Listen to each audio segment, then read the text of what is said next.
Okay, so let's go ahead and open up the box, see what we get.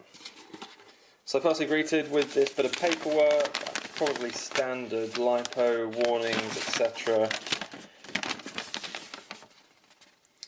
Yeah, there's the warnings there about lithium batteries, how to store them, charging, safety, discharging, there's a warranty section there, all good exciting stuff. Let's move that out of the way. Next up we've got the balance lead. Slightly different to the usual standard LiPos that I'm used to, so we'll have a look at that a bit later on, how it connects to the battery. Here she is. Look, a little bit of foam, stop it rolling around in transit. Take out the bubble wrap. Okay, here she is. So, like I said before, this is an LIHV battery 4S, 120C discharge, it's 117 watt hour, and it's a 7700 milliamp battery, 120C. Slight difference to LIHV compared to LiPo.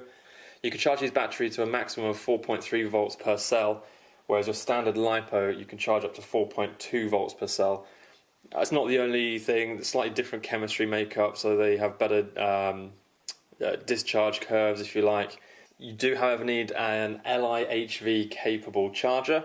I personally use a SkyRC D100 V2. You can charge these with a standard lithium polymer battery charger, however it will only recognise it as a LiPo battery, so you'll only get a maximum of 4.2 volt per cell, where your LIHV charger would charge all the way up to 4.35, nearly 4.4 volts per cell. And you'll notice it hasn't got the balance charge connected. I'm used to having standard LiPos where the balance charge is coming out the side. However, this one's got a nice little dust cap here. Pop the cap. There's a small socket in there. Stops any dust coming in during use. That's quite handy. I quite like that feature.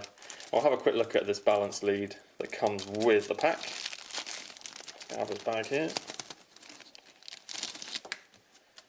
So again, this is slightly different to what I've seen before. There's your standard balance lead connector on one end, and you've got this black connector on the other.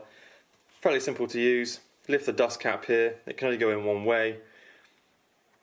Insert the lead as such, and then you'll then insert this plug into your standard balance port, or even directly into your charger. Like I said guys, it's literally just arrived, so I thought what we'll do is have a look at the storage voltage, see what kind of condition it's arrived in. I literally haven't plugged this into a charger, haven't put it in storage mode or anything like that. You're literally seeing this as I'm seeing it. So let's just insert into here. Expecting about 3.8 volt per cell. It's looking good actually. Cell 1 is slightly low compared to the others. So cell 1 is 3.78, but all the others are 3.82. Just the same as a standard LiPo. That's absolutely fine for a storage voltage, particularly for delivery. Another important consideration for these batteries is that most people will probably be using these for racing. So I thought I'd just drop it on the scales, see what kind of weight we're getting. The Performer website states this battery is 570 grams. As you can see, mine is 574, that's without any leads attached. So that's perfectly fine. In comparison, the old 4S LiPo that I was using was an Amazon special. I was using that for practice, a standard LiPo battery, 4S, hard case, with only 6500 milliamp, was actually 580. So I've saved a fraction of weight, but I've gained about 1200 milliamps. So I'm quite impressed with that. This battery is lighter than what I'm used to, but it packs more of a punch and has a much higher discharge rating as well. So I'm pretty happy with that. Completely optional guys, but here I've also got the Performer Racing, the battery safety bag. It is really important that we charge these LiPos in a safe bag. In case there's any issues during charging, this is supposed to contain the flames. So it's quite important to use one of these. You can get this one, the Performer Racing one. I picked this up when I bought the battery. It just looked cool. It doesn't come with the battery. I think I paid about £10 for this. For a really nice bit of kit actually for the money. Nicest LiPo safety bag I've seen anyway.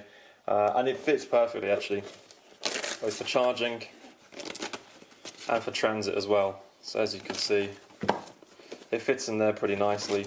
You then fold the flaps down, use the Velcro, and then there's plenty of space there for the charging cable to come out. I'll also use this for transit, so I'll put the battery back in its box, and then the box fits in here pretty much spot on actually. And then again, you can carry the battery around. Well, it just saves it from getting knocked about on the way to the track, really. So that's pretty much it, guys. That's all I can really say about a battery that I haven't used yet. Nice little features, feels nice in the hand. They are expensive, but you can really notice the quality. I really like this dust cap that stops any rubbish going into the balance port during use. And 5mm bullets are required to solder onto your ESC. Otherwise, nice specs on it, feels nice in the hand, super quality. Looking forward to using it for the first time next week, hoping to get back to you with an update on how it performs, try and get some footage as well, and yeah, hopefully I'll see you there. Cheers guys.